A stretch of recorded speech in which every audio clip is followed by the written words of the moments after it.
Well, hello everyone, and welcome to another episode of the Discover New Music podcast from us at Full Pelt Music. Shortly, we'll be joined by Hunch, who we've featured over on our Discover New Music playlist on Spotify with their single Eye for an Eye. But before then, the usual reminders from myself. If you would, please do follow Full Pelt on social media. We're on Facebook at Full Pelt and on Twitter and Instagram at Full Pelt Music. And again, if you would, please do hit that like button, hit that subscribe button wherever you're watching or listening. Welcome, Harvey and Deano from Hunch to the Discover New Music podcast. Absolutely delighted to have you on. Of course, we've featured your single Eye for an Eye over on our playlist recently. So we're going to talk to you about that in just a moment. But we always start our podcast off with the first feature, which is the origin story. For listeners that might not be familiar with the band, as a way of an introduction, how did Hunch come together? Right, so basically, exactly a year ago, just a year ago, I relocated to Nottingham from London, where I'd been, in bands before. And so when I relocated, I thought, it's a great scene for music, so I should either join a band or start a new one.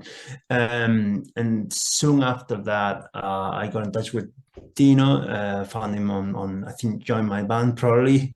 Yeah. We got together, we went through some of the songs I've written before, and we really liked the sound we were getting to putting together. So what he does mainly like lead parts which kind of harmonize with what I sing, and they kind of gel together nicely. So the only thing is we were struggling to find committed drummers and bass players, which usually happens. So at some point we decided, let's just go for it. And I got in touch with the producer, Sam Cooke, who's produced Ducking Punches, Harka, Hell's Ditch. He's a singer in Northern Captives as well. And he said, well, if you want to record with my drummer, I mean, his bandmate, Jack, who plays in Hell's Ditch as well. So we just went for it. We recorded the first single. And in the meantime, while we booked it, we found a bass player, Oliver Tanner, who was with us until December last year. So he joined the session in the end, recorded bass, and he was really good. And then we just carried on. I just recording more singles. The idea is to put on complete an album at some point. Yeah, that's the main goal. Complete an album. Yeah. In the meantime, but we've got recordings booked for when is it? When's the recording? Yeah, 18th April, and actually today the producer and the drummer got together to record drums for a couple of songs. Excellent. So complete about like 5 songs in for the album. So yeah, well on your way to that goal, which is a fantastic goal to have. I love when bands have ambition. And yeah, it's obviously fantastic that you have found each other. A bit of a conventional way, obviously. It used to be like magazines that you'd put the ads in, but of course it's all online now, isn't it? But yeah, fantastic to hear that origin story. And of course, as you say, you've put a number of singles out thus far. The most recent being Eye for an Eye, which we've featured over on our playlist. And we don't feature just any old song over on the playlist. We have to enjoy it. So obviously we have really enjoyed the single. So we're looking forward to asking you about it, because there's quite an important theme and message behind the songs as well, I believe. So for the listeners that aren't aware, what is Eye for an Eye about? So well, it's kind of a song I've been just a topic I've been wanting to write about for years, for ages. So I borrowed the famous words by Gandhi, that inspired Martin Luther King as well during the civil rights movement in the 50s and 60s in the States. And but I wanted to write about revenge and retaliation, those feelings, which are very human, obviously.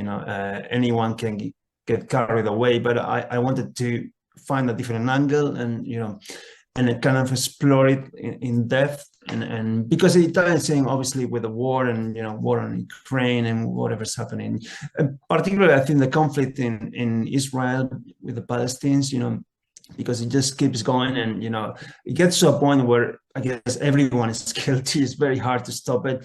So I was kind of exploring what could happen. You just get carried away and take revenge, and so how you can angle it in not only in a political, from a political point of view, but also like a personal point of view. So the fact that, for instance, you could turn in the songs, in the lyrics, it says you could basically turn someone into either a martyr or a hero, or could be anything. Like you think about Che Guevara, and there's different points of view about whether he was a hero, or he was what he did was just carnage or something. And then there's kids who have posters, and it just became a pop icon. And so I thought it was an interesting topic just to explore. Yeah, no, it certainly is, and it's great that even as a band, trying to make a name for yourselves and get out there, that you're willing to touch on politics as a whole, but it's certainly subjects that perhaps when you're trying to sort of break out, a lot of bands these days sadly are all too keen to avoid, because they don't want to alienate parts of the audience. So I think it's certainly brave to come out swinging, as it were, with that type of content. Is that something, obviously, as you formed, that you were conscious of wanting to do? Yeah, you want to say something? Yeah, I mean, Harvey does a lot of the writing from a lot of his personal experience. But yeah, I think the message is there, as well as the music kind of thing. It's yeah, I'd say that I mean, nowadays they usually say, most bands say we're socially conscious rather than political. And I guess in a way that's our case as well, because we're not partisan. It's like we don't take sides. We're not here to promote any political party. It's not our job to make them win the elections. So we're here just to kind of channel what's going on around us. It's more I think that the purpose is, in a way, we come from a tradition of socially conscious music, in the punk rock scene. So you kind of commit to the environment, to the communities around you, and you want to channel the problems of your time, because that's something that in the mainstream, like you said, you're not supposed to do that. It might be frowned upon, or just feel uncomfortable. And you don't want to alienate or divide your crowd, your fan base. But if you do it in a smart way, and you just give your kind of personal perspective, rather than trying to support either side or something, it's just more like take it from a psychological point of view, just channel what's going on around you, really. Definitely. I mean, you always want your music to be relatable for the listener, and I think that's something that you've achieved thus far, certainly, and fits with that kind of ethos. So I'm going to touch, obviously, you put a video out with the song as well, which is a live video, which, I mean, music videos are a bit of a lost art form these days anyway, so I always like to ask about the videos for the songs that we talk about. And it was quite interesting. I felt, with putting out the live video, was that kind of a statement from you as a new band as well, to say, hey, this is what we do, this is an emphasis really on obviously the live side of the band? What I thought is, when I started the band, it's good to have a variety of videos. So the first one was more of a kind of conceptual video, Stop the World, with me, banging the phone against the camera, stuff like that. And there was like a side story in London, on the streets of London. And then it was kind of mixed with the band performance in a studio. So the second one was more like a lyric video, for Everything Changed in a Minute. And then I thought, well, the logical step now would be to do a live video as well, and show what the live experience is like. Because nowadays, most of the videos you see of live performances are taken with a phone. and that's okay. But mostly it's just snippets. But I do love watching like concerts, like live concerts, you know, with multicam and all of that. And we thought the bodega is just ideal. The sound is fantastic, the lights, and that was the night when Pernice played there. So it was just before Bridget, and so we set up like 5 different cameras. Yeah. We have one of our mates down the front, you know, moving around to give it a bit of dynamics, and yeah, we thought, you know, we need some of that as well. Yeah, definitely. And I look forward to seeing what other videos you guys are going to come up with in the near future. So you mentioned the bodega there, actually. So I just did want to touch upon. Obviously, the Music Venue Trust have been running a great campaign recently to try and own venues such as the great independent venues like the bodega. So how important for a band trying to make your way are the grassroots independent music venues? It's your turn. Yeah, well, within Nottingham, there's quite a big scene, punk scene, is it? So the venues, there's always like a progression of the venues that you want to do within the local community, and I think it starts up like with the smaller ones, like we do with like Golden Fleece. Yeah, that was actually our debut gig. Golden Fleece, Yeah, just a pub, yeah. And then our ambitions has always been. I mean, we went to see a gig at the Rescue Rooms, and also Rock City with Rock City. Rock City as well. That's like the pinnacle of what we're for. Yeah. So the bodega, it's like for us, it's one stepping stone to the next, which could be like Rescue Rooms and ultimately Rock City. And that's within our community. Obviously, it's important to branch out into further afield as well. Yeah, like this week, for instance, I went to a gig to JT Solar. Not sure if you heard of it. It's really underground. It's one of those. It's a recording studio and a rehearsal space as well. And it's one of those where you bring your own drinks because there isn't any bar. So, and there's a couple of those in Nottingham, actually, a couple of studios nearby.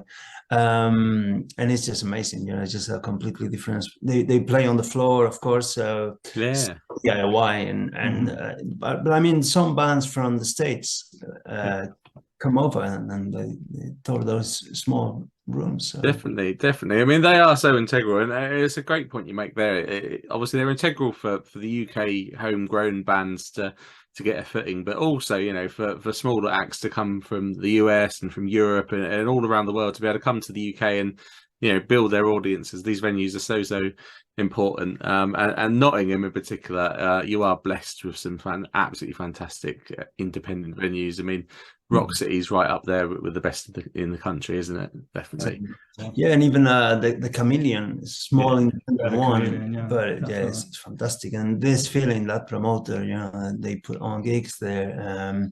So yeah, I mean, we're happy to play anywhere really, because we love all of those venues in different ways. So they're all special. Yeah, and I was thinking in the States, there's the House of Strombo. You've probably seen their videos online with Against Me playing there. It's just pretty much like JT Sword, it's just a house party. Yeah. No, I mean, those nights are fantastic for me. I much prefer them to arena shows. You can't. Arena shows are great for what they are, but you can't beat a great night down in a dive bar somewhere with a great band playing. And with that in mind, obviously you've got out and you played some shows. You've got some music out there. We touched on earlier. In this day and age, everything's online, so reactions are instantaneous. It's not like you have to wait for that magazine these days to read a review of a show. They get put online. How have you found the reaction to the band thus far? Oh, I mean, we've been quite lucky, to be honest, because in Nottingham, we have a group, like a community of people who go to gigs regularly, and they run a group on Facebook and on Meetup as well. So I usually go to gigs with them, and then they're very supportive as well. So they come to see us, and then I'm part of the Frank Turner Army as well. and the Fractured Party people, who follow Dead Needs. And well, I usually participate on the Soul Armada Facebook group as well. So I know all of them. Like, I mean, I've been to Lost Evenings in Berlin, play the open mic, and same in Camden. And so I'm kind of part of the community, not just as a musician, but as just a fan. So yeah, I mean, sometimes we go to gigs together and sometimes they come to see me. So in a Fantastic. way, yeah, we're quite lucky, and it's very direct. We haven't really received that much feedback online from let's say strangers. So it's quite organic really at the moment. It's like a following. Select few people. More enjoyable, really. It is. Yeah. Oh, definitely. The scene that you find yourselves in, the community, the word you use, community, around that is second to none. I find myself in a lot of those groups online too. And obviously, we've had the likes of Frank Turner and Pet Needs on our podcast, and it's always fantastic just to hear the camaraderie and some of the stories of fans helping other fans when they've had transport cancelled or something like that. I mean, it is such a fantastic community out there, really is. So you've mentioned it already. I've got a note, to ask you, what is the next sort of step for the band? And you've mentioned obviously the ambition of the album, and you've started recording the album, as it were. So what should listeners, as the band progress now, what should they expect from you? You think? Come to the gigs, listen to the music, YouTube. Yeah, I mean, Spotify. Exactly, Apple. I'm really looking forward to the festival season because the Squad View is going to be great. Like Call of the Wild in Lincoln with many, Mosquito are playing, These Damn Crowds, and then Ride to Rome in Bolton, and a few more that we can't really announce them. We will soon. And there's an all day with Slacker and Kid Clumsy as well in Colville in Leicester. That's going to be fun. Just so many experiences.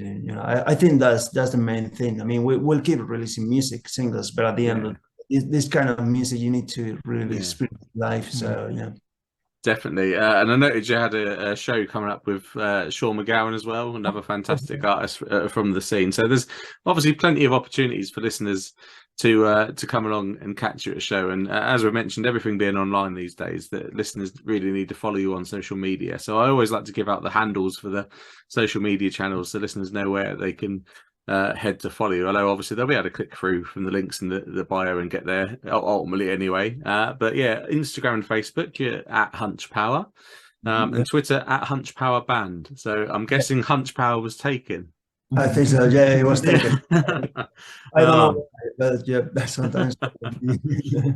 You've done pretty well. Sometimes I give the handles out, and they're three completely different handles that are nothing. So you've not done too badly with them. I think, folks, yeah, definitely. I mean, this far down the line with social media, it's been around decades now, hasn't it? Really. Obviously, that's the risk that a lot of things are already taken, but you have done well. So obviously listeners would definitely recommend you follow the band on social media and head along, let's say, Call of the Wild in Lincoln. You've got Right to Rome coming up. For listeners heading to a festival and they've got a bit of a choice of who they can see, because you've always got those dreaded clashes. Why do you think listeners should come and check you out if they're at those festivals? I don't know. Well, what I probably say is that we always talk about that is that our live set is quite varied. So that's something that stands out. Like each song is quite genuine in a way, different melodies, different grooves. There's a ballad as well, like halfway through the set. There's a song with kind of a break in the middle for banter and kind of crowd interaction. So expect some of that. It's going to be fun, engaging. It's not going to be just, playing the music and that's it. So we try our best to make it like a live show, not just a string of songs, and Definitely, which leads us really nicely on to the next segment we always have on the podcast. Is called Setlist Science. I call it a segment. It's basically me asking you a question of, how much importance do you place into the structure of a set list, and have you got any rules that you tend to follow? Funnily enough, we was on about it yesterday. Yeah. At practice with writing, forming the set list. Right, we've got a new song that we're trying out. Yeah, and we was trying to figure out where to put it within the set. But the way that we try to vary structure the set list is to try and start with like a big grand opening. But because we've got like slower songs like a ballad in there as well, so we always take that into consideration for the it needs to have kind of differences for the in dynamics. I mean, there's some technical reasons as well, like songs are in different keys, so you tend to kind of alternate those keys, so it kind of goes up and down and keeps going up and down rather than being flat. And then like what he was saying, differences in tempos, and then there's something hard to explain, but some songs have like kind of a farewell feel to it. You know what I mean? Yeah. It's something about the lyrics, melodies. It just feels like you're kind of saying goodbye in a way. So in some of our songs, there's a couple of them that just have, for some reason, they have that kind of feeling that, it's kind of the end. It's like a farewell. So we kind of follow. It's an instinct. It's like the hunch power, Yeah. Follow it. So you say you got a couple of songs there that feel like they're saying goodbye. So the next question was going to be simply, encores. Are you pro or against? Well, at the moment it's a short set, so we've not done one yet. No, but what we do is we do have a song where we ring with cymbals and we ring all the instruments, and it feels like it's kind of a fake ending, and then there's one or two more. So at the moment, exactly. That's kind of the way we do it. It's not long enough as to kind of go backstage and come back, and we're not headliners yet. So, but at some point we might do it. Just depends on the length, but sometimes you can just kind of take a short break, and like for instance, there's a song in the set where I don't play guitar, so I need to drop it down while the bass player is starting the next song, and I just grab the mic and run around the stage, and then jump into the crowd. And we did it at the bodega, and we'll keep doing it. It's a lot of fun, and it's something I've never done before, so it's the first time for me. So that, in a way, kind of gives you that feeling of break. There's like a different section in the set, then so it doesn't feel.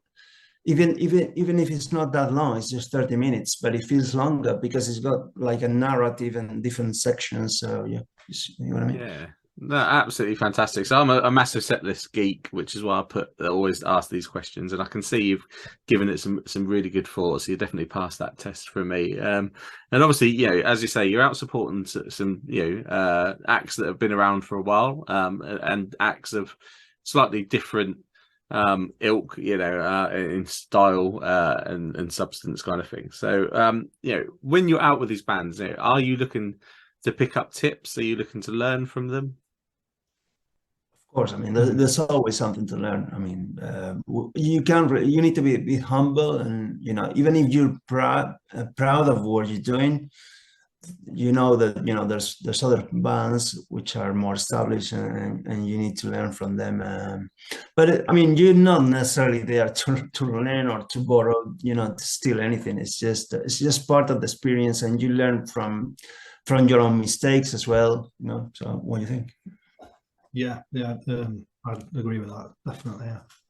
Yeah, no, fantastic attitude to have, especially in an industry that's constantly evolving, to be able to pick up on those trends and see what other people are doing, I think is always really important. And obviously, we've really enjoyed the tracks that have come out so far. Looking forward to being able to catch you at a show. Listeners, again, can check out the band, see what you like live by looking at the video for Eye for an Eye, but obviously hopefully follow you on social media, find a show, and head along, particularly obviously those in the Nottingham area, with some shows coming up there. So what would be, your final message as we draw to a close? What would be your final message for the listeners today? Follow your hunches. It's kind of our motto. So. And a song. Yeah. No, it's fantastic. I love a band that has a motto or a saying. No, that's fantastic. Absolutely fantastic. So yeah, absolute pleasure chatting with you both. Thank you for obviously coming on the podcast. Thanks for having us. Yeah. Well, thank you everyone for listening. I really do hope you enjoyed that chat there with Hunch Power. Make sure you check out their single Eye for an Eye over on our Discover New Music playlist on Spotify. And of course, follow the band across social media. You can also follow Full Pelt on social media. We are on Facebook at Full Pelt and on Twitter and Instagram at Full Pelt Music. And finally, if you would, please do hit that like button, hit that subscribe button, wherever you're watching or listening, because we will be back very soon with another episode of the Discover New Music podcast.